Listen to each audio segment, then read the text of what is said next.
Ladies and gentlemen, welcome to our very first episode of Canada Rising. I'm your host, Amal, and today we'll be discussing the importance of transparency within municipalities. One thing we can agree with for sure, whether you're located in the city of Sudbury, Toronto, or even across the country out in British Columbia, what matters most is the importance of local issues that are closest to you in hearts. That is where the foundation starts. And we had a chance to sit down with former mayoral candidate Bob Johnston, who basically spoke about the issues that are affecting the city most and what is needed for those changes to happen. So let's dig in a little bit about the issues that Greater Sudbury is facing to this day, and what are some things that we could do better, and what are the issues that we're facing firsthand. Hi, welcome to the show Canada Rising. This is Eric Smith. I'll be your temporary host today as Hamal can't make it. And we're sitting here with Bob Johnston, former mayoral candidate of Sudbury, Ontario, and heavy civic and homeless rights advocate, and runs a charity. Bob, would you mind chiming in with the name of your charity? Tomorrow's Hope. Tomorrow's Hope, and he runs a community outreach program right out of the Sudbury arena as well. So Bob, how are you today? I'm always good, and if not, you make it good. That is true. It's like I woke up this morning and the weather, it's changed. Yep. And the temperature has changed. But one thing what hasn't changed is the truth. That is, yeah, you can't change objective reality in that sense, right? Yeah, exactly. And the only thing that we can look at is our subjective perspective and how we handle those situations as they come to us in the moments that they flow. But we should still be observing objective reality at all times. And on that note, I mean, I'm kind of curious what brought you to politics in Sudbury. What brought me to politics in Sudbury, it was 2013. I was on national television, Undercover Boss Canada for the Blue Door Soup Kitchen. Okay. That went right across the country. And a friend of mine in 2014 was running Jerry Montpellier for Ward 3. And he says, Bob, he goes, can I count on you and your support, and will you help me out? And, you're just coming off of national television. And I said, Jerry, the world for you. And I became good friends with Michael Vagnini, also Ward 2 councillor. And we just followed each other and started hanging out together. And those guys were so honest that I looked up to them as big brothers, and I'm fighting for them and I'm fighting for our city. And so you've been doing this for about, I don't know, a decade now, I would say? A little longer? About 12 years, yes. Okay. Through those 12 years, I've been a diabetic for 48 years, a double leg amputee, a kidney transplant, my main heart valve taken out, a cow valve put in, kidney transplant, detached a retina. Just no stranger to adversity. Yeah, and I don't even look at myself half the time as under disabilities. And the reason why I look at it that way is because it's all in your line. It's all what you want in life. When I lost my first leg, I got up in the morning and said, you know what, Johnson, you lost your leg. Right. I did that every morning for a week. What is phantom pain? Never heard of it.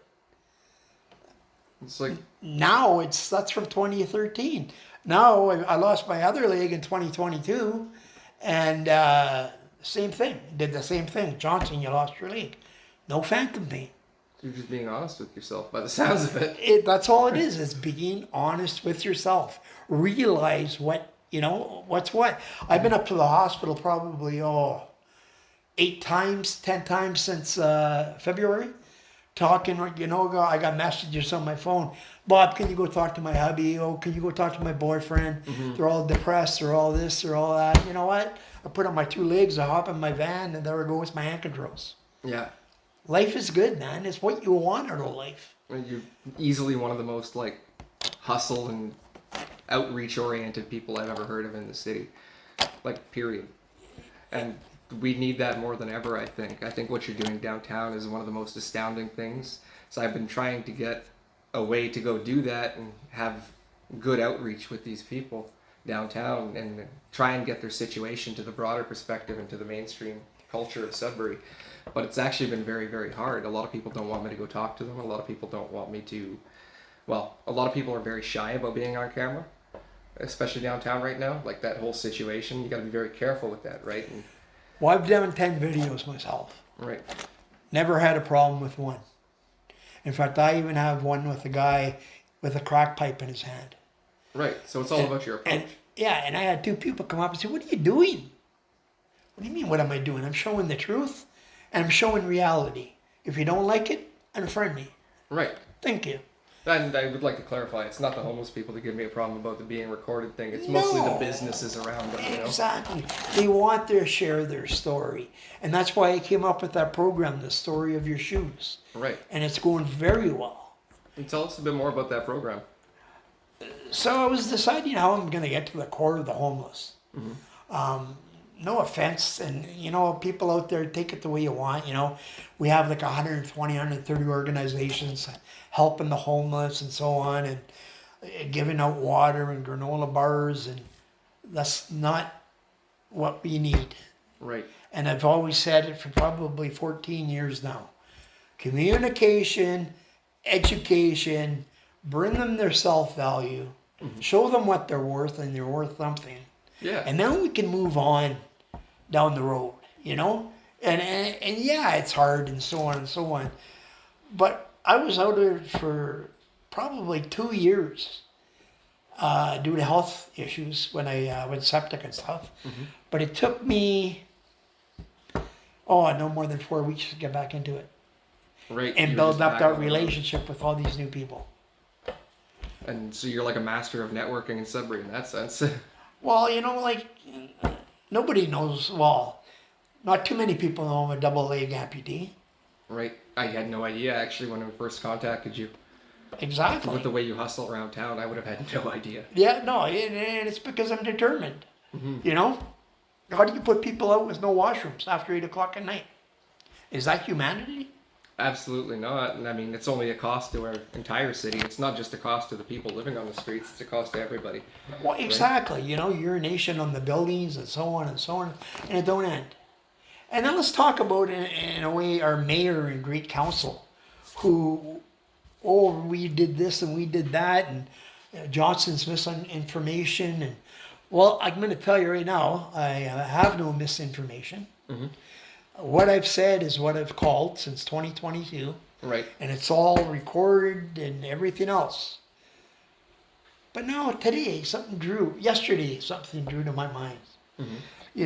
Right across Canada, we have encampments. Every city right now. Every city has encampments. But do you realize that we're the only city who shows that our addictions and our mental health are not a priority? And how do we show that? By our mayor and our council and our upper management sunshine list and their consultants. Energy Court, it's the best thing, it's sliced bread, blah, blah, blah. Right. Okay, well, do you realize that we're the only ones in Canada who have an encampment that has a pot store and a liquor store right on the property line? Yeah, like they have fresh access right away. In that sense, to me, it's no different than a methadone clinic, except they're taking away the entire grace of the methadone clinic being for harm reduction at this point, and they're just letting them have free reign over the... Where did the thinking come from? Well, a lot of the cities I noticed in Canada are actually kind of doing that. For example, in Chatham-Kent right now, so they have I think it's a 265 tent encampment down there right now. It's absolutely massive.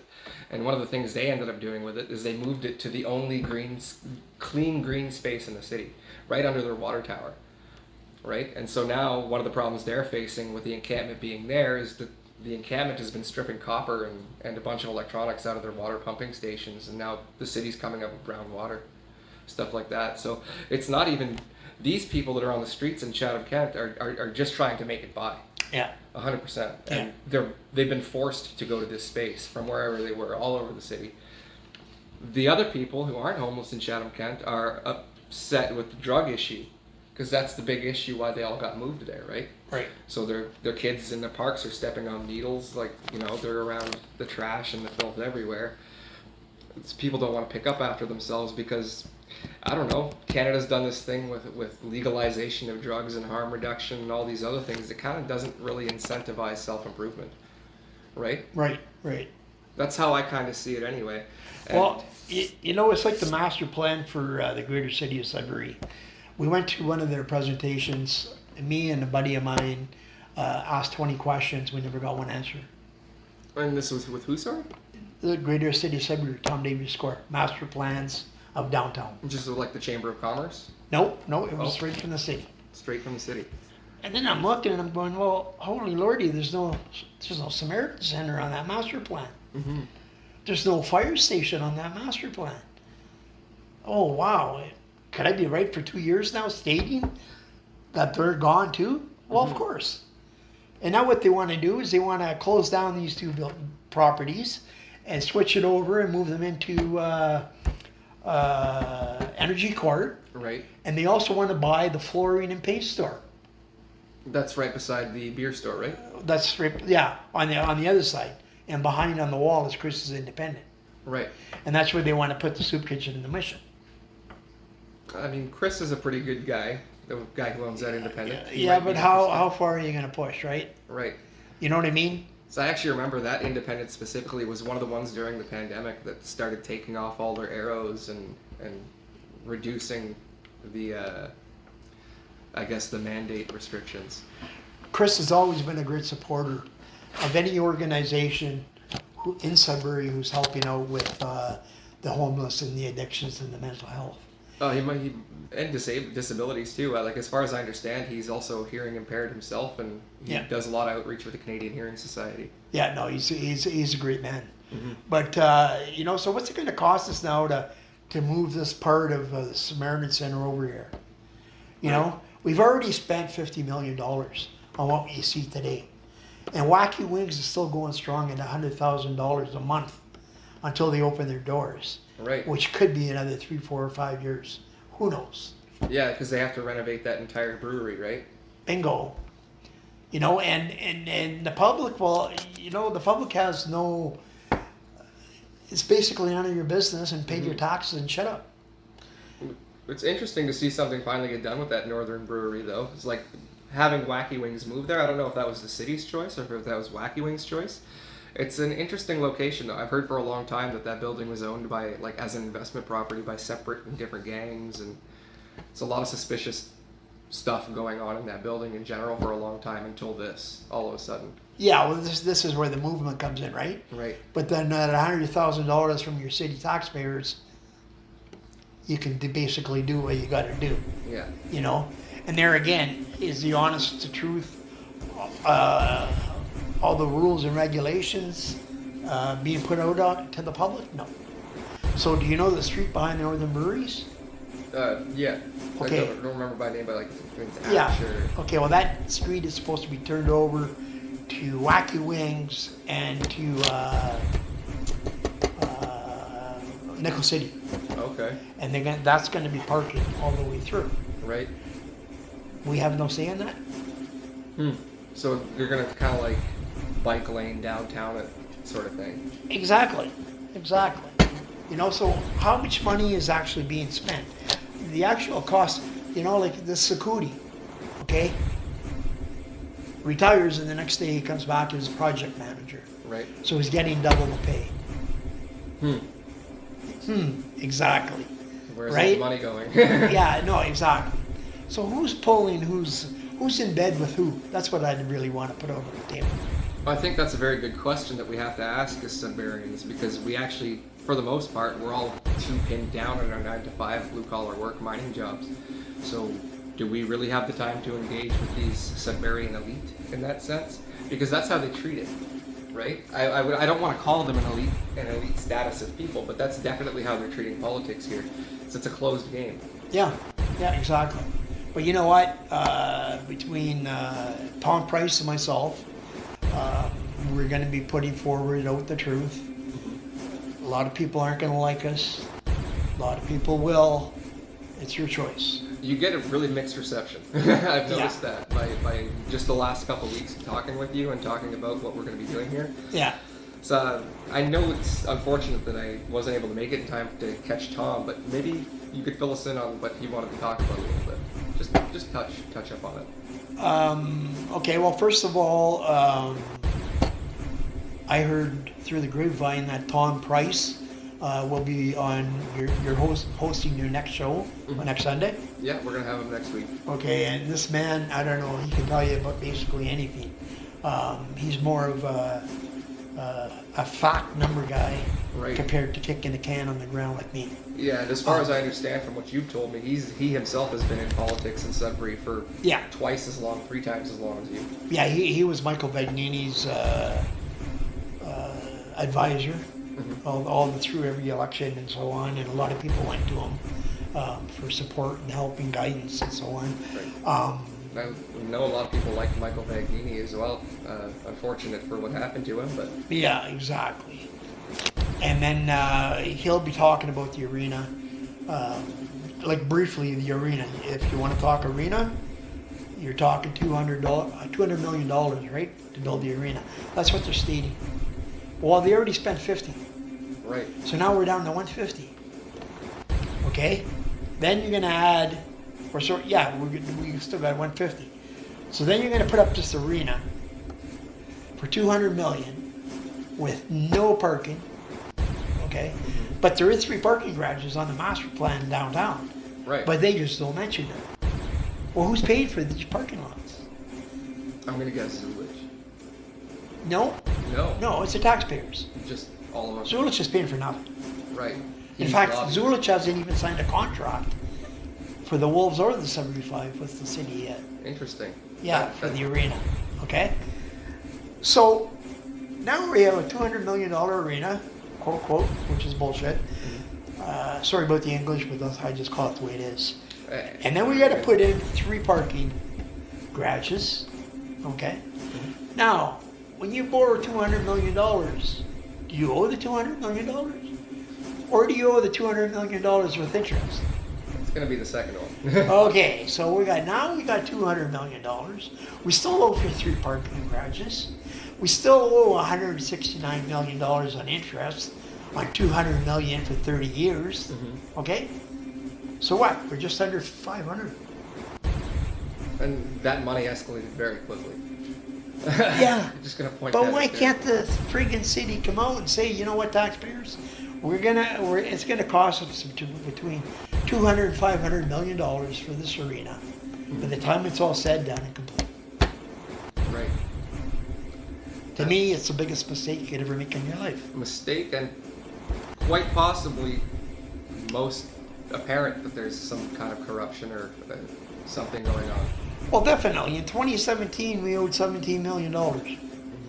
By next year, we're going to owe $1.1 billion. And that just doesn't add up. It's like No, this that's a big hike. This is where the biggest thing comes in. You always got to follow the money when it comes down to dealing with politics. Exactly. And the nuance. And you know, it's so foolish. Like, you just sit back and look. Yeah, we're going to get a casino out on the Kingsway now.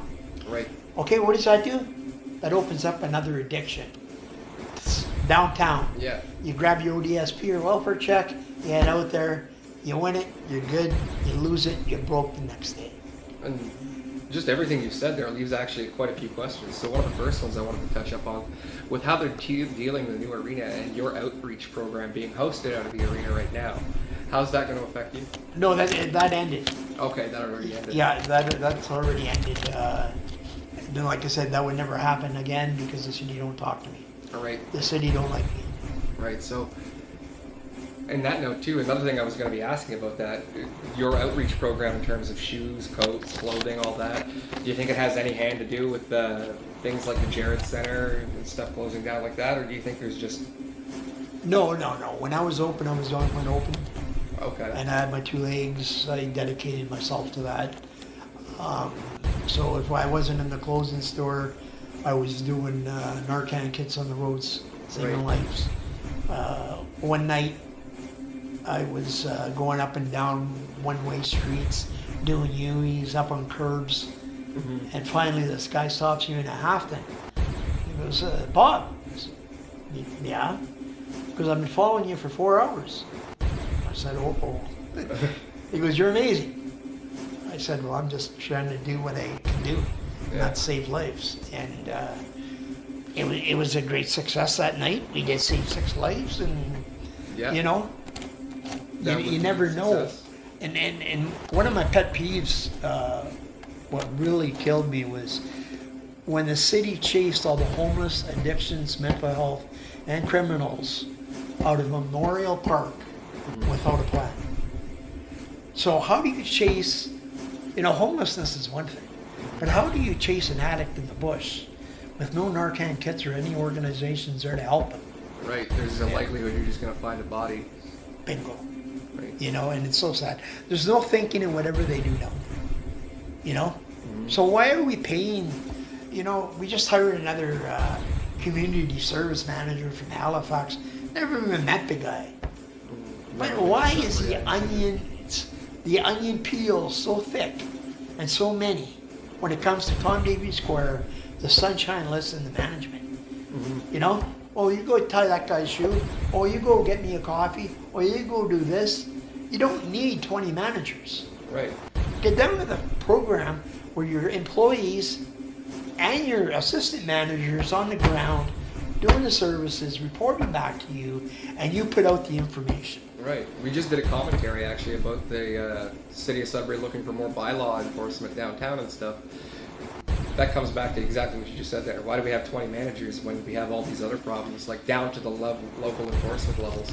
Okay, so why are we hiring bylaw and security, which is uneducated in all matters? Right. The addictions, the homeless, and the mental health. And why can I say that? Because it's true. Even the police are doing extra training and so on to get to the point and core and to solve these problems. So like we were talking about earlier, they don't need the extra funding. They just need to do their job in the first place. Exactly. But for me, I would put out one more officer before I would put for bylaw or security guards out. Yeah, bylaw really won't be able to do too much. No, either can security. Yeah. Or don't do that or I'm going to call the police. Like they have 12 bylaw officers in Sudbury right now handling, I think it was 400 different laws. Yep. Something like that. Yeah. Well, there was an encampment in Lively. I didn't even know that. No. And it was behind the independent grocers. Okay. And I broke that up. And Because I called so many times and I couldn't receive help because nobody wanted to help. So I said, screw this, I'll do it myself. right. And do you know if they're still there? Did they? No, it's done. It's done. They moved to done. Energy Court as well. Yeah. Well, anybody that would have been left there, I guess. Yeah. One's one's in custody right now, and the other one's downtown. I'm trying to find them a place. Okay, so it's like a small encampment behind Landley. Yeah. Same thing kind of happened in Chelmsford. There's only like 2 or 3 people living on the streets there, and they don't really cause too much trouble. They're just kind of doing their own thing. Yeah. That's most of these people, right? They're all in a survival state. They can't afford to think about like mugging or jumping somebody. Well, what happened in 2020, okay, before the COVID came out, Yeah. we had a pie, and it was the homeless pie. And the homeless had the whole pie. And as we went through COVID growing, that pie was cut in 4.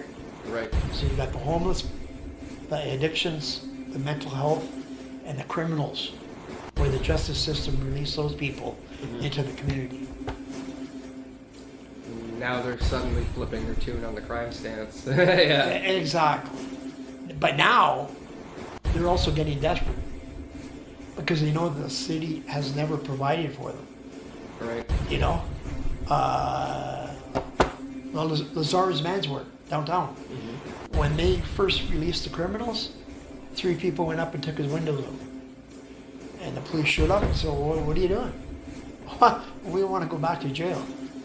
It's warm, you got food, what else do you want? Yeah, 3 square meals in a bed, right? Exactly. You know what I mean?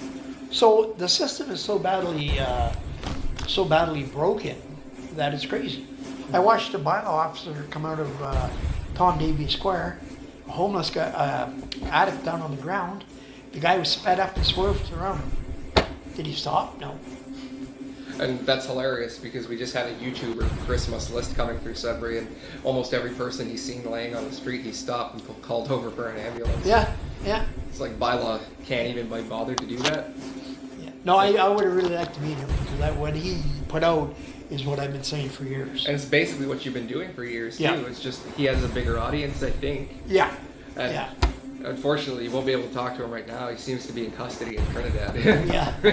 yeah. But no, I mean, I admire people who speak the truth. You know what I mean? And like we can come back a year from now and it'll be the same story. And everything will hold.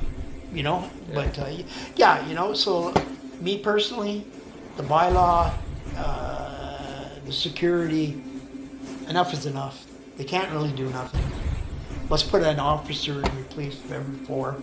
I'm going to tell you one thing what did help a lot, and I've been seeing it again for years, is the cops on bikes. Right, the bicycle. That's bicycle right, cops. downtown. Why? Well, Why they does have this the ability work? to move through all these alleys a lot more efficiently. That's one thing for sure.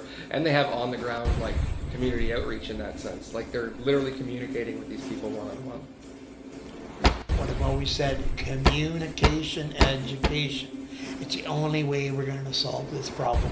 Yeah, 100%. I used to have this dream when I was a teenager of doing a show about bike cops, actually, just the action that they can go through in helping the community. It'd be like Exactly. a faux action show, but you know. Yeah. So the homeless are getting there slowly. They will have washrooms and stuff as of November 3rd, 24/7, through the Samaritan Center, through Energy Court. So they got their washrooms. They'll have their hot showers at the Samaritan Center. Yeah, the warming center, the showers was going to be 24/7 now too, right? The addictions, they got their weed shop and beer store. So that, you know what I mean? Like, They're that's- supplied. you know, how stupid. But anyways, you know, And I don't know, how do you approach that? Do you ever go to city council meetings or anything like that? they don't talk to me. Like you could show up, but they won't engage. No, me and Tom Price have sent them letters, emails, phone calls. I've called them out on the radio, on Yeah. CKLU. And I said, Mayor, council, anybody wants to come out for a ride with me for an hour or 2, I'll cover all expenses, come on out. Let's Yeah. see what the real truth is there. It's like their numbers, 96%. 96% to the people in Sudbury said, hey, that's pretty awesome, right? Yeah. Break that down. You've been doing this for a long time too, so one of the things I have to ask in that sense, you were working I guess against Brian Bigger before when you were running as mayoral candidate. Now suddenly you're against Paul. As far as I understand, Brian Bigger was more of a conservative-leaning mayor on the books. And Paul claims no political allegiance, but we can tell he's pretty in the liberal camp for things, even though he's not registered to any party, doesn't claim affiliation with any party. Bigger was liberal too, Okay, but not as hardcore. right. Okay, and not as much ego, which is really behind what Paul pushes. Well, Paul's been in the city for a long time. I believe he was the owner of the townhouse, and that's one of the big things that got him, his name out in Sudbury and networking, if I recall. He also worked alongside a group called Music and Film in Motion that used to exist downtown, and what they did was essentially they were a promotion company for young artists coming out of Sudbury and stuff like that. Right. I think that's where he got a lot of his working ability and how he got in touch with a lot of people in the city, but that put him in good touch with the youth too when he was just starting into his political career, I guess. Him running for mayor actually kind of caught me blindsided because he was into so many other things that I didn't expect him to be interested in civics to that degree. Oh, I knew he was right up, going right there. And I also knew that Bigger was going to drop out so Paul could have a nice clean win. Right. Me and Bigger never got along, but I'm going to tell you, the fourth debate was at the movie theater over on Mackenzie Street. Okay, the Sudbury Indie Cinema. And I walked in and I'm walking to my chair and Brian gets up and he meets me in the middle. Shakes my hand, doesn't say a word, and turns around and goes and sits down. It's kind of like a good luck thing. Yeah, and I respect him for that. it's hard. Like, I mean, I don't know everything, but, Yeah. you know, and I can't do it all by myself. But Yeah, it's- we can. right. And the key there is we. I don't plan to go spend everybody's money on what I want because it's not about me, which is happening right now. Okay? The only way to save the city and the $1.1 billion debt what we're going to have next year is to clean house. Right. So accountability, transparency, audits. And where does that start? Mayor, all the council, half the general managers, okay? Buy. We get rid of 4 general managers, that's $1 million savings. And there's no reason that they need a salary that high anyway. Most public service workers don't take a salary that. Exactly. It's like the game they play in Sudbury. And, you know, I want to, I've had enough. I want to end it. You just go an hour and a half to North Bay, 2 hours to North Bay, and it's a dramatic difference. Oh, definitely. Go to Espanola, it's different. Espanola is a beautiful little town right now. You know? And the Like, investment that's going in there, it's like the band actually seems to want to care to resuscitate what's going on with Espanola and Manitoula. exactly. And there's this huge exodus of natural-born Sudburyans moving to Manitoulin Island because of the amount of immigration and homelessness and addiction that's plaguing the city. Exactly. Like, there's no help for Canadian mental health. You know, they're booked. I mean, we have no help. I had a client a couple of weeks. I fought for a good 4 weeks trying to get him in somewhere. Wow, full. Go to the courthouse, get a treatment bond. Take him to the hospital. He's released 4 hours later. The system has failed so bad. So what do you think took Canada here, let alone Sudbury? Oh, our justice system has to be totally overhauled, and it's so simple to fix. You know what? You wear fancy shoes, and I always believe in no ties, no lies. So you walk around, they walk around with their ties and their fancy shoes. Yeah, we're going to do this, we're going to do that. You know what? It's so simple. The criminal justice system can be cleaned up in a week. What do you mean a week, Johnson? What the hell are you talking about? You're caught for fentanyl, selling fentanyl, buddy, you're a dealer.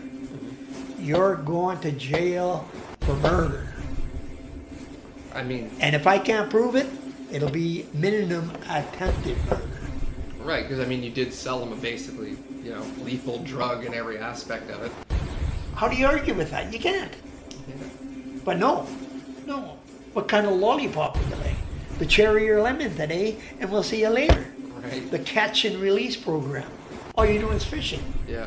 Oh, too small, put it back. Yeah, Mark Carney actually just announced that he would be ending the catch and release and rehauling the entire thing for criminal reform. We haven't got a lot of details out of it yet, but any hopes? Well, that's a. No. No. I don't believe it. No. No, it's hard. I've watched the failure. Like, yeah, I'm going to come back to Sudbury and tell you about the failure. Okay. Late '90s, I worked at Cecil Feeder Youth Center for just over 2 years. Unfortunately now closing. Okay. Yeah. We had 126 inmates there at all times. Always. Open door, closed door, you know? We used to grow get the inmates to grow the vegetables down here, send it up to Monteith. Monteith would send us meat. I also worked in group homes for 8 years. Now we have one. I didn't even know we had one. Actually, I thought they closed them all. No, we have one. So where did these other 7 group homes who house anywhere from 8 to 15 people go? Right. Did somebody have this magic wand and turn everybody into angels? I know there's, for a long time, tents were scattered all over the city, like all over. I don't see them so much anymore. No. Youth centers, which was the playgrounds at the corners or whatever. Okay, back in let's go back. We'd have to go back about 20 years, but still, we had youth centers where kids could go after school and talk, etc., etc. Clubs, even clubs in school. Kids don't really do that anymore. There's nothing. And if I tell you what I've seen today, honest to God, it's going to make you sick. Cedar Street, 15 teenagers, about 14 years old. 4 were girls.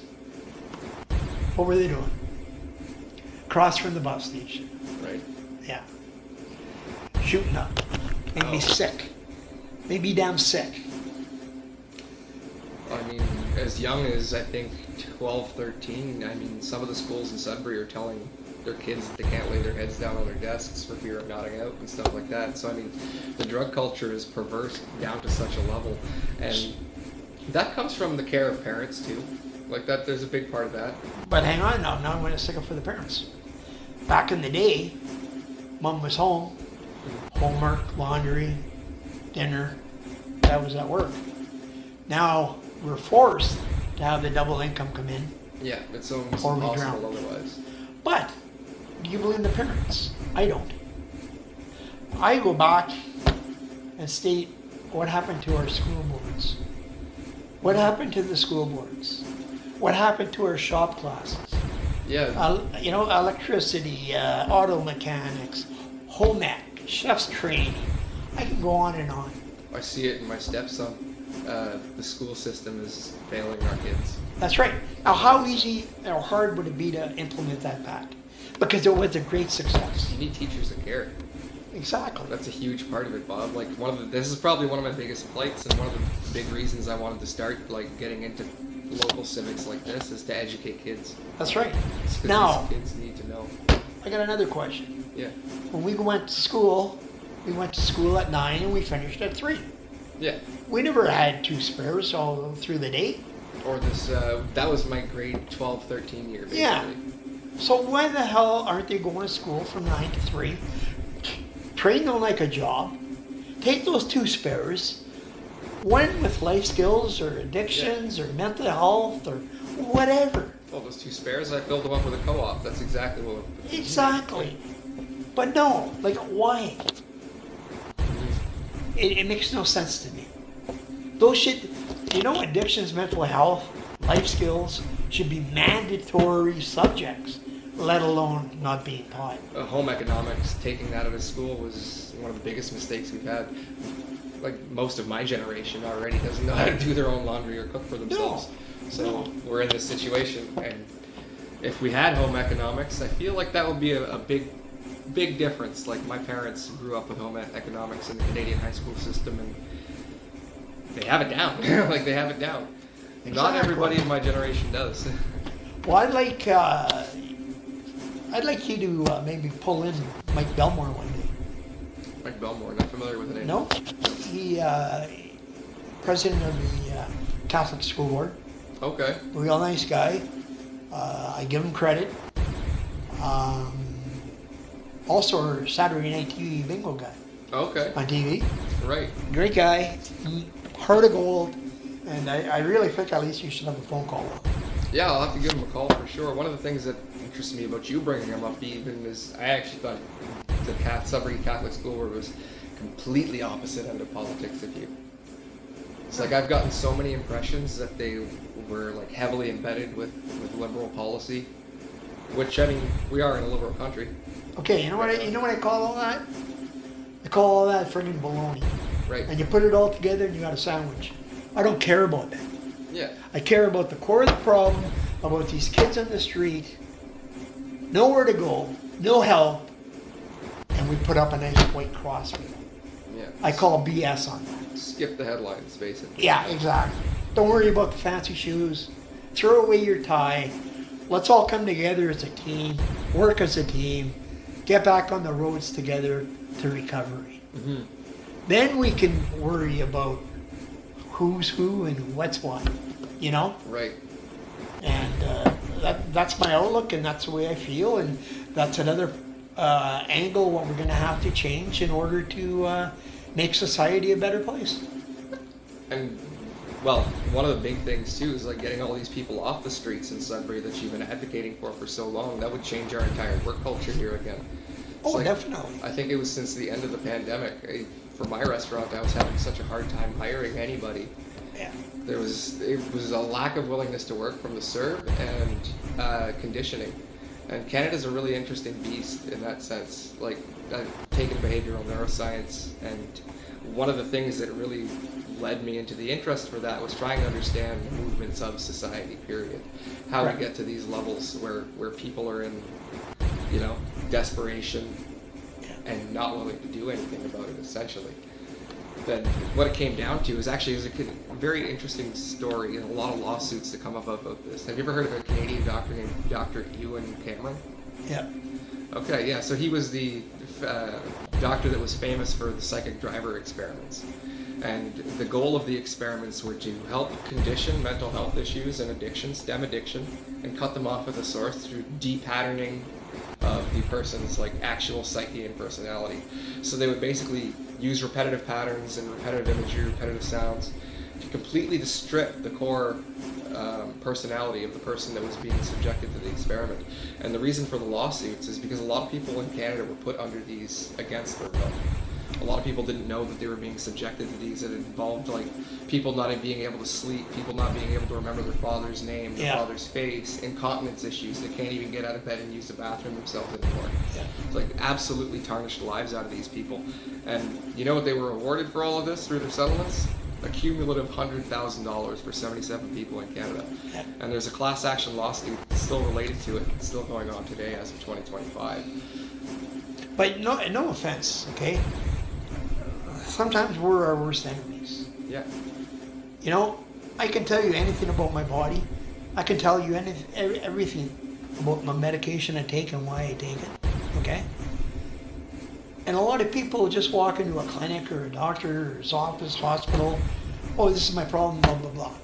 Well, how the hell does a doctor know you in 5 minutes? They don't. That's why we have the concept of there you go. So there's your prescription, Yeah. Lose my first leg. Oh, Mr. Johnston, what size of perks would you like? Keep your perks, buddy. Yeah. Lose my other leg. Mr. Johnston, what type of perks do you want? Keep your perks. The highest I've ever done, and I don't take painkillers much, would be Tylenol 3. Right. Or maybe ibuprofen. I can't because of my kidney transplant. Ah, makes sense. But see, it's what you know about your body, what you can take, what you can't take, what you have to do to keep it in shape and go on and go on. I mean, I'm not bragging, but not too many people would have went through what I went through and still be alive. No, not a lot of people have the willpower to do what you're doing with all these conditions. Exactly. It's a lot of people are defeated. On the other hand, why am I so lucky? Why do you take my legs and let me walk again? Why do you take my kidney and let me function again? I think a lot of Christians would say you have a goal, a mission. I believe it's because I've always paid it forward. Right. I've always helped people before I help myself. And I'm not saying that's always right. But what I'm saying is if we all look out and start wearing everybody else's shoes, okay, which is the story of your shoes, you'll understand where the people are coming from. And instead of judging, you'll be acting and feeling it out, which is a big difference. Oh no, look, oh nice, okay. Some of these homeless people are the nicest people you could ever meet. Absolutely, and they shouldn't even be in those situations in a lot of cases. Exactly.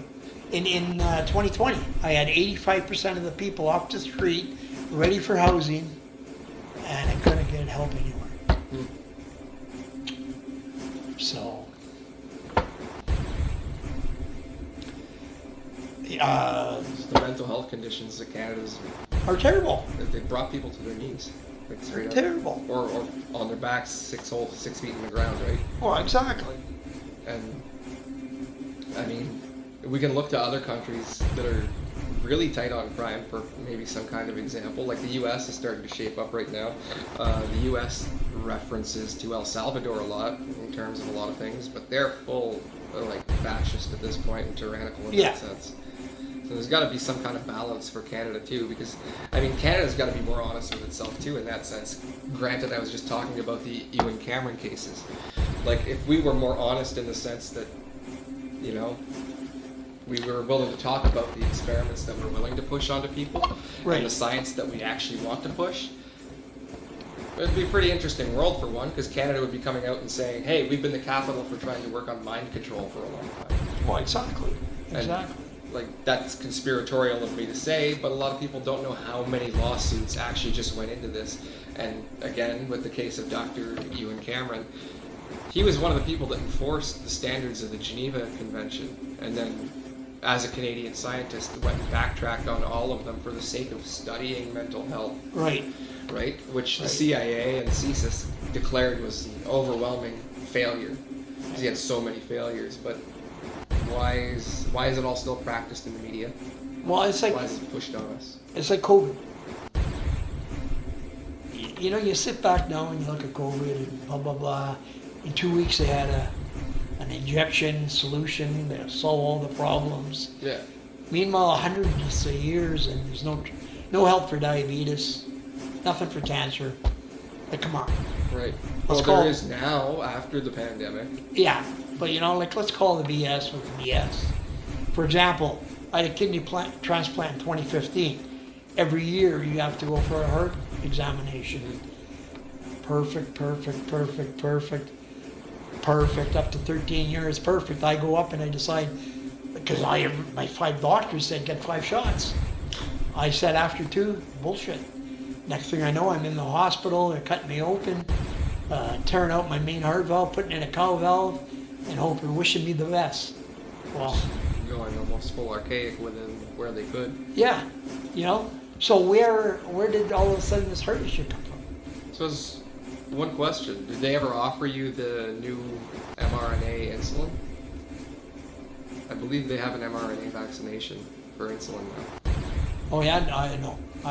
Because I wouldn't even talk to them. Okay. See, that was something I believe the Canadian government's been working on for the better part of 2 decades now, was an mRNA vaccine for diabetes. Yeah. But I believe they also have a pill now. I think. The US does anyway. Yeah. Yeah. Well, I'm going to be honest with you. I don't believe anybody right now. None of them have truth and facts. Right. So you know what? I'll take my daily insulin. I'll take my daily medication. And if the big guy wants me in the sky, I'm ready to go. Yeah, he'll come. But I'm not a guinea pig anymore. I've done it, you know? Right. And, So your time in health science north then, that sounds kind of like, it was a rough go. oh, rough going, the answer. It was crazy with like a shutdown, so nobody could come visit me.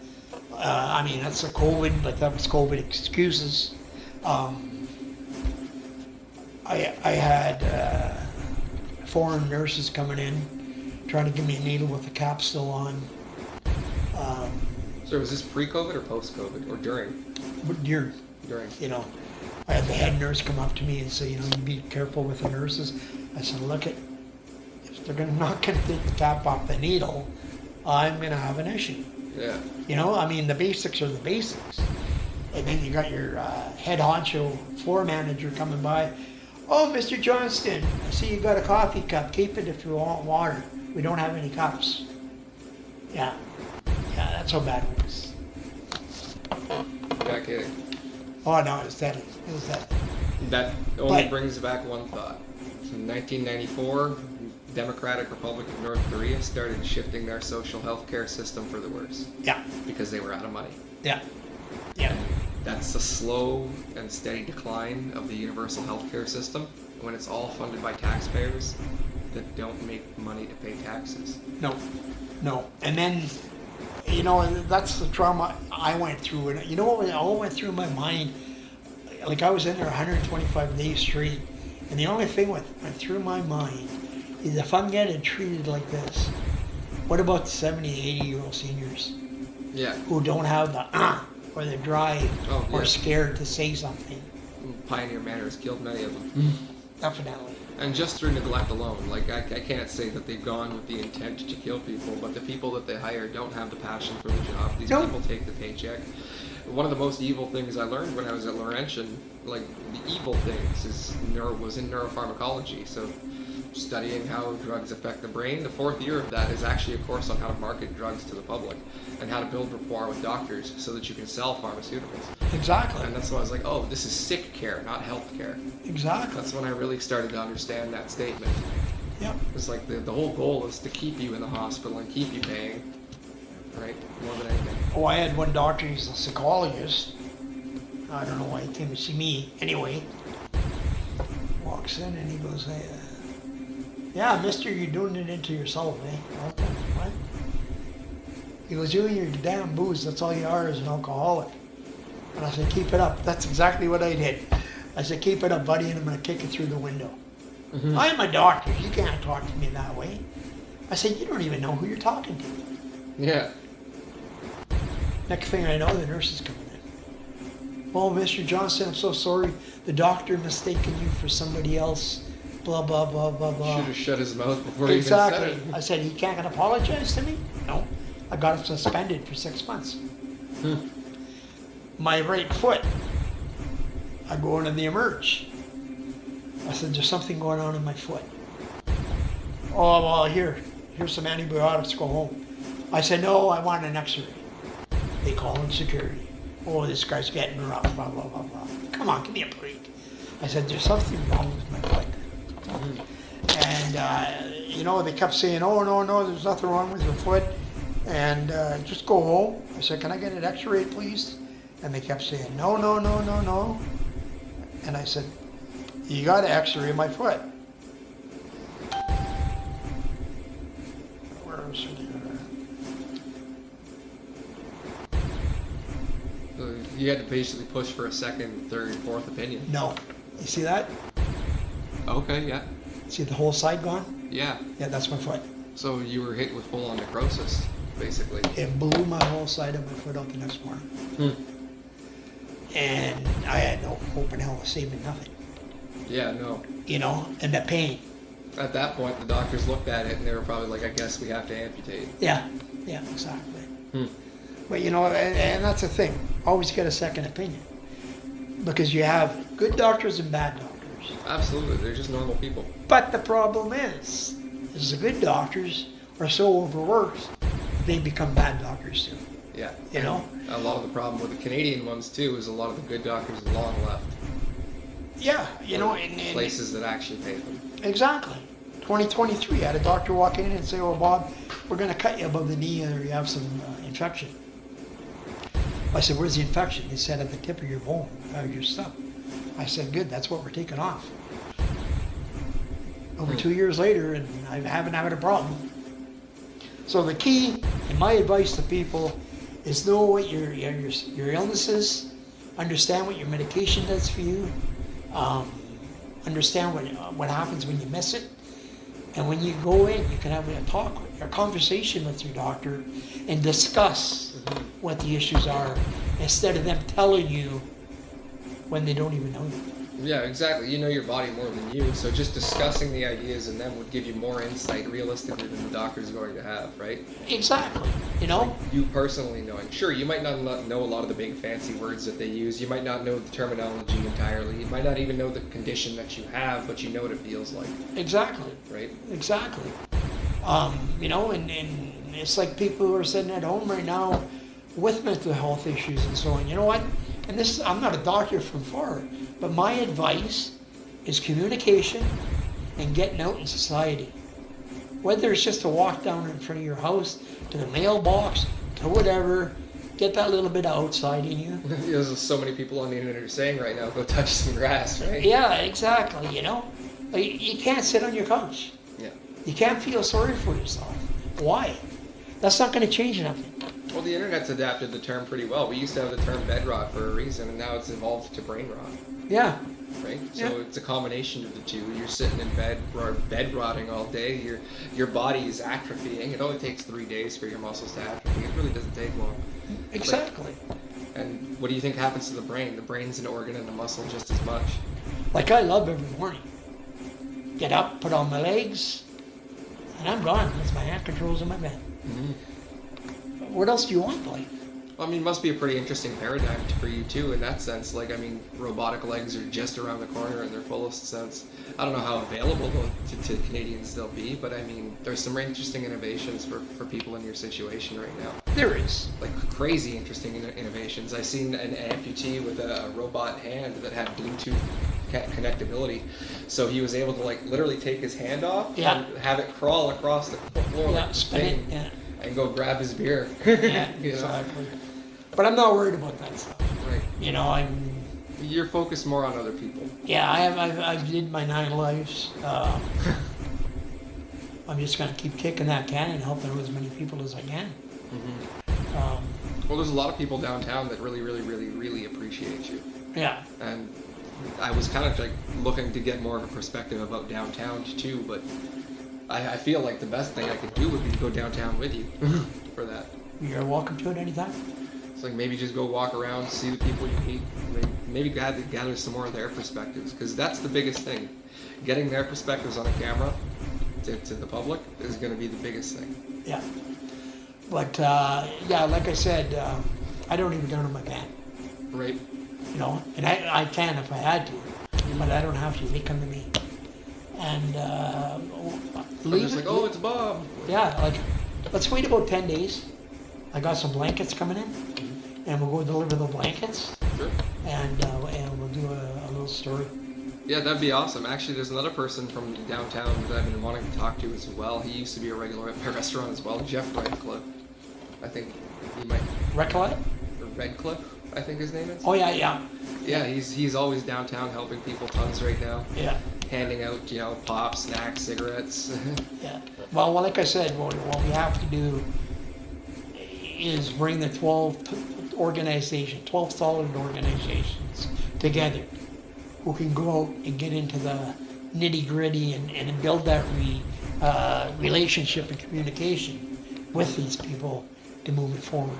Well, there's a lot of different moving parts too, because a lot of these people are in homeless situations for different reasons. So, we were talking about Christina Scarpellini earlier with the Angels of Hope.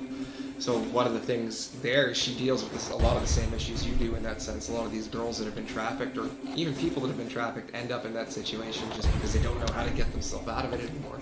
That's right. And so, like, what do you do? Once it turns over to survival mode, Yeah. it's hard to beat it.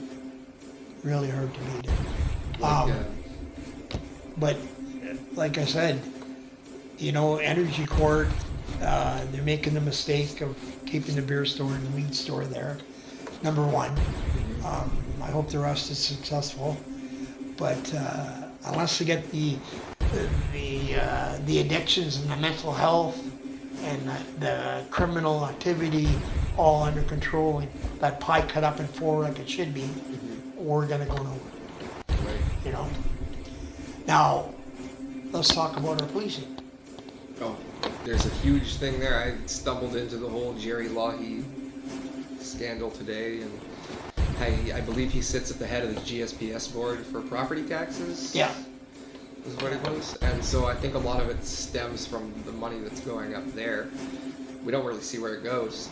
No, but one of my concerns, and I've experienced this, is the police now are stuck in the middle. They have society on one side, and they have the court system on the other. Right.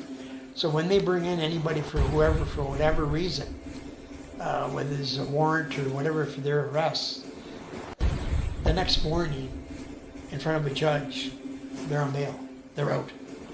And you can't be doing that. You have to make a mark.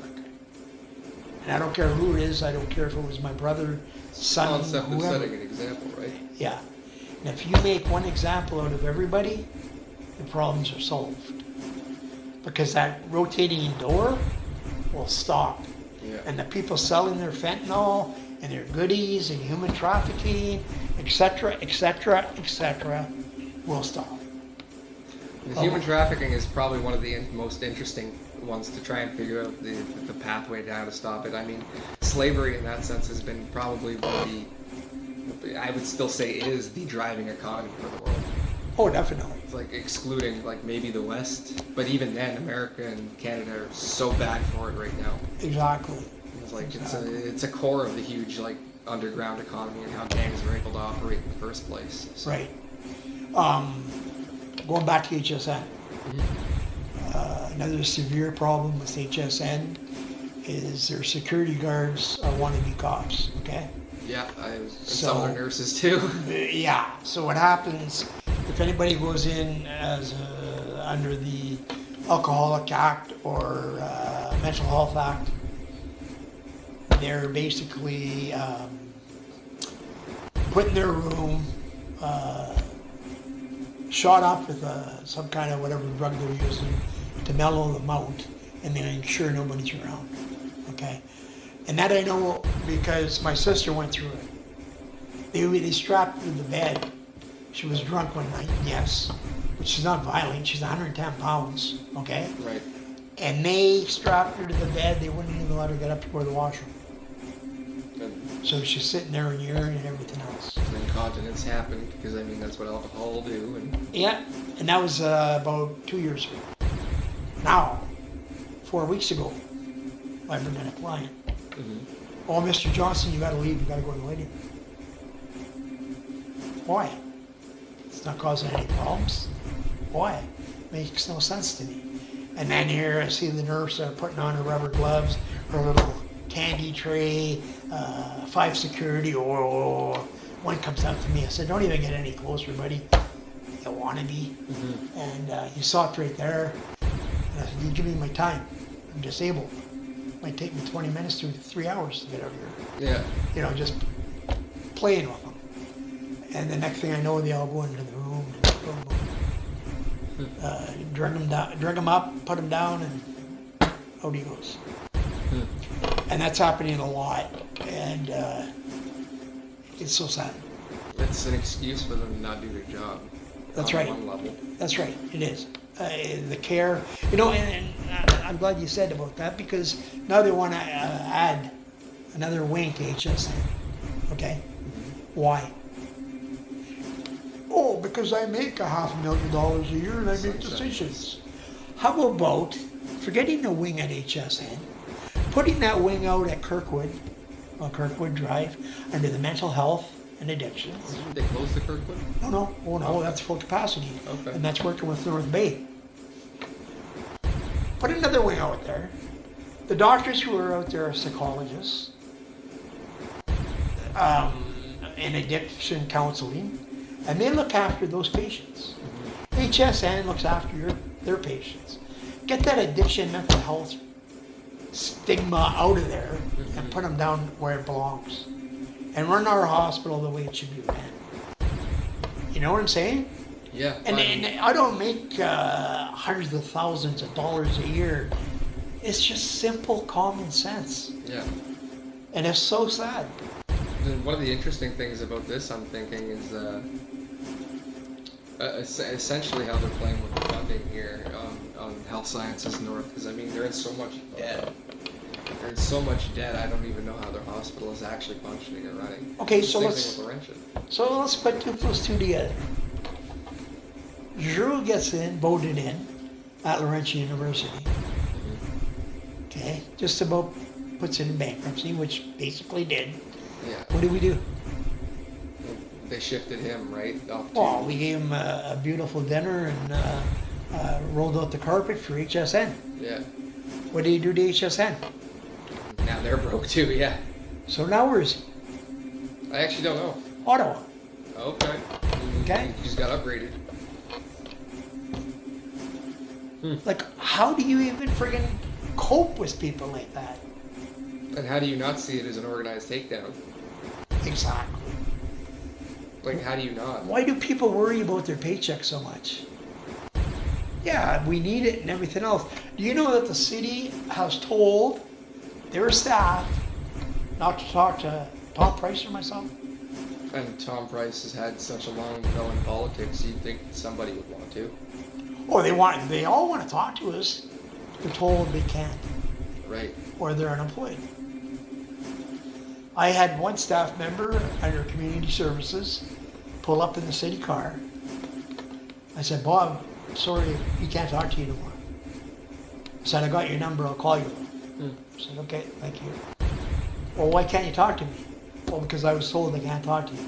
Do you think there's any one thing that you said specifically that really got you on the shit list? Oh, no, it's from the last election. Right, it was just you even putting your name in the race. Yeah, like Lefebvre coming up and saying, oh, we're going to do this, we're going to do that. Go back to the 22 elections. Listen to all these councillors and mayor. There's not a shovel big enough to clean up the mess they made. You know what I mean? Like, there was no truth to anything. Well, it kind of sounds like the way the city runs. You'll need like a whole 2 or 3 construction companies like Interfaith and Interbelanchi to help that mess. Oh, And I say that sarcastically. no, exactly. Yeah. You know, we had another thing with Tom will talk to you about his roads, which is in front of Costco. Frank Gupta came in, did a project and great success, perfect. Warranted it for 5 years. City comes and says, oh no, we can't have that. You're out.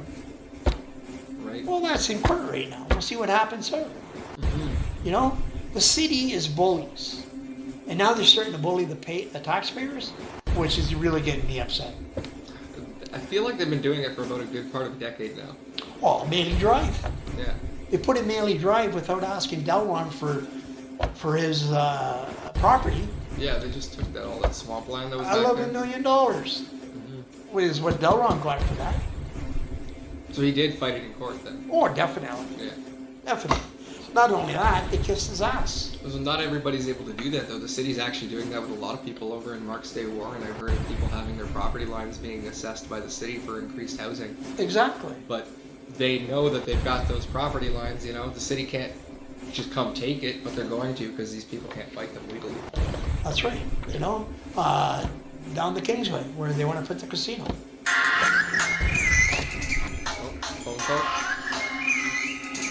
Where they want to put the casino. We have a yellow brick road there. Right. Where's that yellow brick? Jerry Montpellier, where's that yellow brick road leading to? Does anybody know? I don't. About Zulich's 250 lot properties back there. Huh. Yeah. Didn't even know. So we're paying his road. We're paying this for that. There's so many roads up in northern, like, Gabriel area. They're all private roads, private access. So how do you get the casino from closing Chelmsford to open on And what are you going to Kingsway? do with that space? That's one of the things I've been wondering. Once they close the horse, like the horse track, like the derbies, I was like, that is so much dead space now. Like this place is inevitably going to die. Yeah, but Zulich blew that, or McIsaac blew that on his own. Okay. Number one, when the city's getting 2-3 payments of $500,000 each time from the casino to the city, my first demand would be keep our roads top par. They let them run into being cow paths, which means, yeah, we do need a new casino because we get new roads. Yeah. You know, that's a public eye. Or you just made me think of a movie, Walking Tall. Exactly. Exactly. You Based know, on a true story. McIsaac could have said, could have and should have did so much with that property.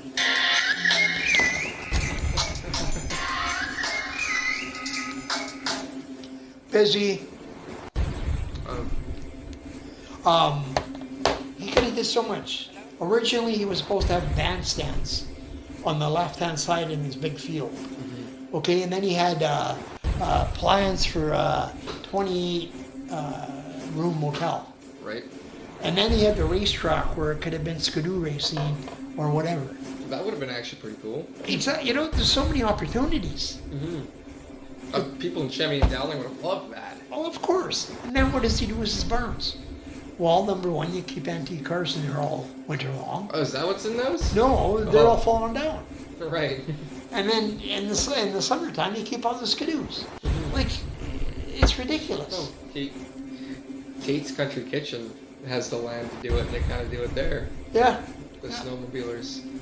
It's like there's so much. Then again, how far off the trail, like for snow machiners and stuff, would that be? Like, is that really?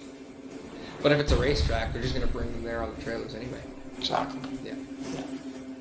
No, that'd still be an excellent idea to do with that space, even when they move it. Like I've been trying to think, what are they even gonna do with it? Me and Jerry Montpellier put on a car show one time. At the casino? Yeah, and we put it in the racetrack. 375 cars. Nice. Yeah. It's a great show. Good. So But, do you work with classic cruisers, Sudbury classic cruisers? Or is it your own outfit? Well, my own. Okay. Like I'm friends with some. Yeah, but, like you guys probably show up. Yeah, like I have cruising for organ donors. Okay. And when I came back from a kidney transplant, That's where me and come swim on. Pellier jumped aboard and put in the little park on Warren Street across from the Independent. Right. It's got the 3 benches, a flagpole, tombstone, and we put that in, and then we started cruising for organ donors. So, Okay. yeah, what we do is we collect money and so on, and we go back out and give it out to the charities in the community. Right. So, yeah, like I said, we got to go back to the school as a recap. Get the life skills, the addictions, the mental health, home ec, electrician, woodwork, and all that back into play. Since I know you're so much actually about the education part of it, one of the things that was actually a great idea that Himal and I were going to be doing was we're going to be doing outreach to schools so we could do like those gymnasium style pep rallies to try and get some civic engagement and do mock town halls so that kids can start to get an understanding of the process. Right. It's like we're living in a time right now, strangely enough, where politics is pop culture. Yeah. Right? And so I've never seen so many 16 to 20 year olds be aware of who a president or prime minister is. Yeah. Never would they have cared before. But all of a sudden, there's this deep need for engagement, and a lot of it comes from these kids having parents that work, right?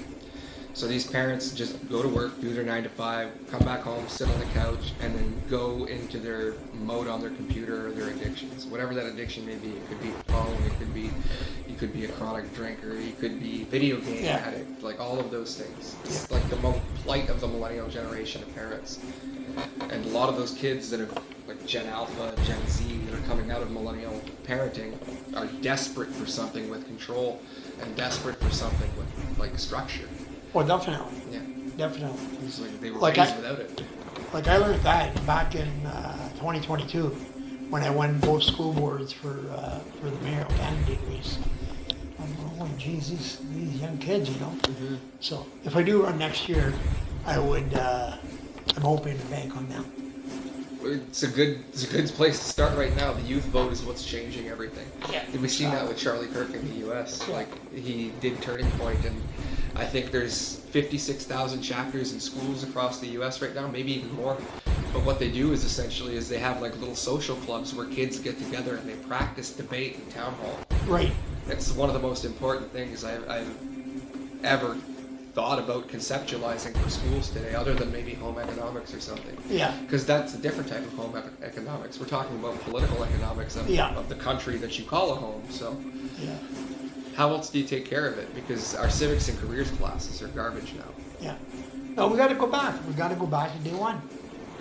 Yeah. I hate to say it, but we got to move on. No, we got to grow. No, we got to bring back the word care, love, respect. And there are a few things to update. I mean, like the Ontario School Board curriculum for public schools and high schools hasn't changed since 1998. Yeah. Like some parts of it have, but there's a lot of core stuff in there that hasn't changed. There's a lot of life skills what are missing. Mm-hmm. And the life skills, well, they're either going to save your life or they're going to give you a different scope on moving forward on your life. Mm-hmm. There's no harm. You can't have harm at all. Yeah. Or are we giving these guys their 2 spares, and usually a spare ends up with the lunch? Well, where do you go? Downtown. Exactly. Get yourself in trouble for nothing. Yeah, I mean, when I was in Sudbury Secondary, that was the goal. But downtown was a lot more peaceful then.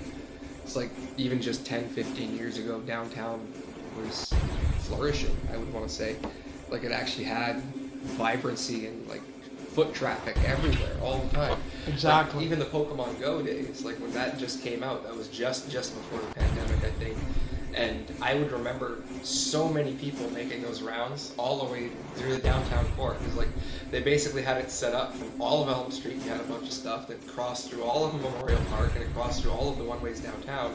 And so you had all these kids making this lap in the circle and made business flourish. Exactly. We don't have that anymore though, because I mean the pandemic killed the social attitude in that aspect. A lot of people are favoring isolationism over community now more than anything. I was running a shelter when COVID started. you know that not one homeless had COVID? That makes sense to me. Yeah. They tried to force them all, though, right? Oh, exactly. I ran a shelter at a Grace Family Church in the basement. And I'm not bragging. And I got facts on this, but it was the best shelter ever ran in Sudbury. 0 security. 0 paid staff. It was all volunteer driven? All volunteers, and the key was communication and education. That's what I was about to say. It must have been all communication. Cops were there once for the whole year. Then I went to a nightmare, and now one organization is getting 850 grand for the year, and the other one is getting 850 grand for the year. And am I jealous? No. All I want to see is these people getting help. And like I said, core help. Let's hear what they have to say. Let's hear what they want to do, and how can we move them forward? Well, I mean, jealous or vindicated. A lot of people criticize the current programs and initiatives that we have for the homeless, like they're not doing enough. And that's a lot of funding. That's a lot of funding to be able to say that they're not doing enough. That's right. Right? And not knowing the numbers. Yeah. Which gets me. You know what I mean? They have no clue on the numbers. Well, Christina from Angels of Hope, she recently got a ton of money from the federal government to help with what she's doing. I would say she's spending that money very wisely. Well, I'm not scared, and I've always just said it. Christina Scapolini, Angel of Hope, is the best organization in Sudbury, Ontario. So I don't know the extent of all that they do, but I know they help a lot with the human trafficking victims and stuff like that. And I think it's quite the noble journey right now, especially like I think she recently teamed up with the Modern Beauty College downtown to get some haircut for a survivor. Right. And like, you know, bring her back into society, like catch her up. I think it's such an awesome initiative. And it's one of the things I was thinking about doing for a while. Like one of my very good friends is she's at the Modern Beauty College downtown, and she's been talking about possibly getting out and like, you know, for all these people that are on the streets right now. Right. They want to get a job. It's really hard to clean up. Give them all a haircut. Yeah. Give them all a haircut for free. See if they want to do it. See if they even just want it so they feel better. Right? Self-value goes a long ways. It does. And when you're so used to having no washrooms at 8 o'clock at night because the toilet fairy turns it off and you got to hold it or urinate or whatever on a wall until 8 o'clock the next morning, we have problems. Mm-hmm. And I've seen people downtown in wheelchairs that probably does not work for them. Well, that was me. No. No, exactly. But it's even difficult for everybody. Knowing that you got to go, and there's no facility. Mm-hmm. You know? And they don't let them into the bus station anymore, if I recall. No. So where do you go? You don't. You back to your pants. And then you either walk around soiled, which really lowers the self-esteem. Oh, yeah. You know, you feel that you don't want to talk. Basically, you just feel, you know. But yeah, so just a recap of what we talked about. Energy Court, where the Samaritan Center is supposed to move. I'm happy, but there's got to be a lot more work done. Why do we have a pot store and a beer store at their entrance? Mm-hmm. You know, that makes no sense to me whatsoever. Do we care about these people? Because we're not going to help. Not with those two businesses. There's people at Energy Court that have impressive setups, so it seems like they've been doing it for a long time too. Like some of the people that are like in camp there right now. You see the guy with the windows? He's got windows. He's got his own wood stove that he built himself. He welded it. Like he welded it with his own hands. Oh yeah. So these people are very resourceful, and there's a lot of cases too where people are doing that specifically, like building their wood stove, living off the land, and like the homelessness. Yeah. There's a lot.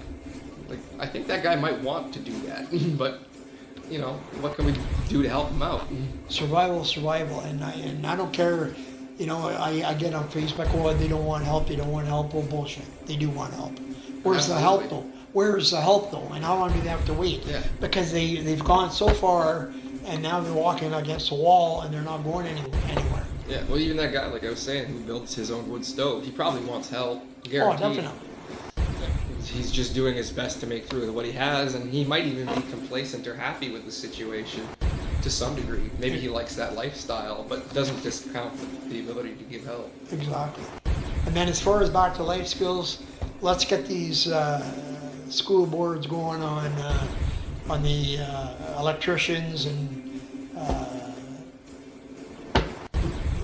chefs training, you name it. Mm-hmm. Let's bring all that back. Let's bring back some life skills on addictions and mental health, bonding together, you know? Right. So the people who do need help can actually work off each other and get that help. Mm-hmm. Instead of everybody going home knowing, thinking negative, what tomorrow brings. The police are the justice system. If that don't change, nothing's going to change. And if nothing's going to change, we can spend all the money we want in the world. We got to be able to get some serious people that actually care about law enforcement. Yeah. Yeah. There's like a lot of them left during the pandemic, if I recall, for the sale. A lot of the reasons the nurses did too. Now, you know, like I took law enforcement too. I graduated with honors. And you know what I can't figure out through COVID is a lot went on COVID leave or a lot went on mental health leave. Yeah. You know, they had that bringing up a silence. situation. They had a whole moment of silence for everybody that was fired. Did you hear about the one who stole knives out of Costco? A police officer?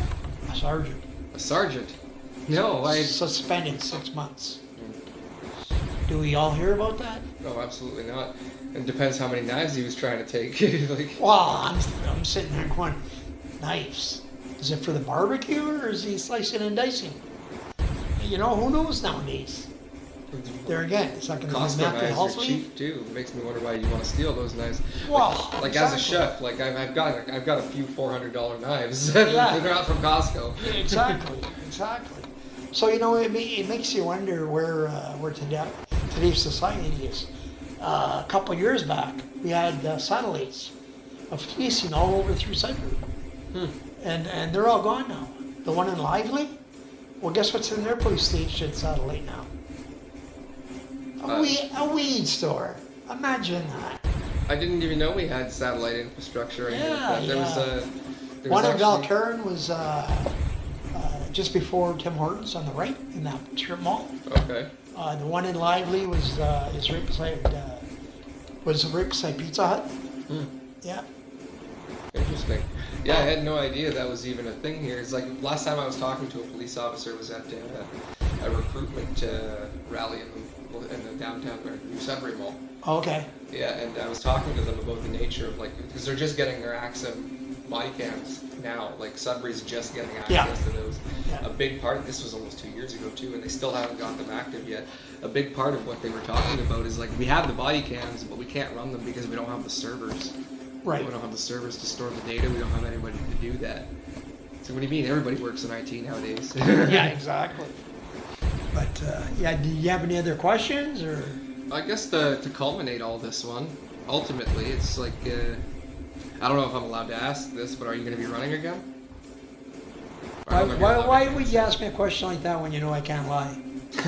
I would probably say 90% yes. Okay. I mean, you've got a lot of great ideas for the city, right? That's one of the biggest things. Well, you know, back in 2022, we went to the debate at Respect is Burning upstairs. And everybody said, what would you do downtown if you had to change it? Mm-hmm. Mine was, I wanted to take from 12 Elgin Street all the way down to the soup kitchen and turn that into the entertainment district, where you have racing, movie productions, movie theaters, everything all the way through. You lock stone Durham Street, walking only. It's little delis and novelty shops and so on. Yeah. Same with Cedar Street. Because downtown right now, and I said it then and I'll say it now, is downtown is not downtown anymore. Downtown is from the New Sudbury Shopping Center to the Home Depot. That's downtown. Yeah. Our old downtown is the business district of Sudbury, Ontario. I feel like a lot of it was lost when we lost Frank's Deli and Black Cat. Oh, definitely. But a lot of the soul from downtown left. Our the record shop. Oh, yeah, Records on Wheels. Oh my God, Frank, he's been there forever. Yeah. He was such a great guy for the community. He was so helpful. Yeah. Yeah, and now it's an empty shroomies because they're trying to legalize psilocybin by 2027 to help with addictions and mental health. And then move across the street. Yeah.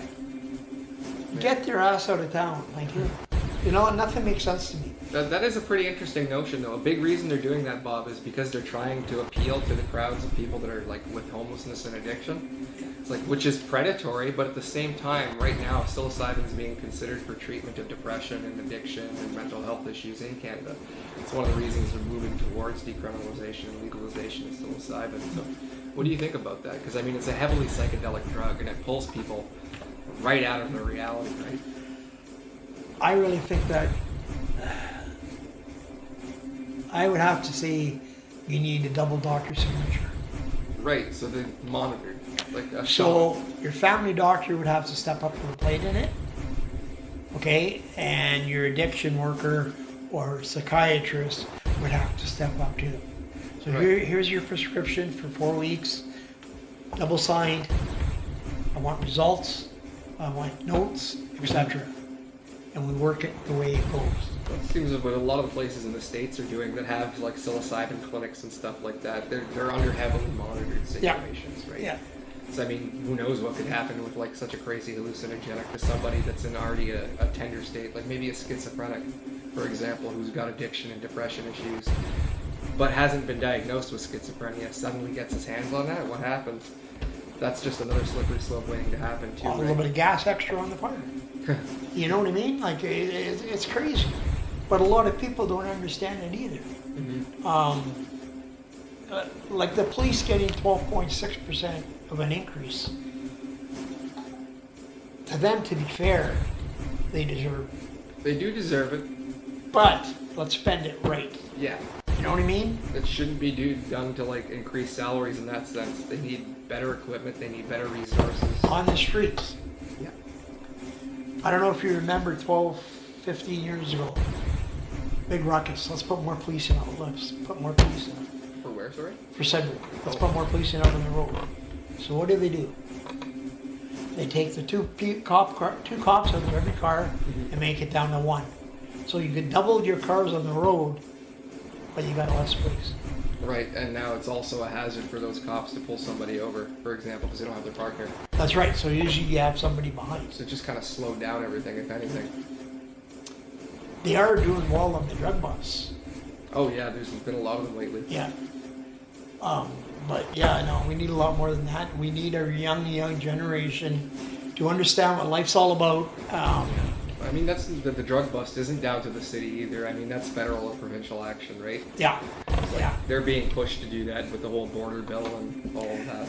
And the only thing would really, if you want to go talk provincial, the only thing where my pet peeve is with Doug Ford is he had a brother, okay, Yeah.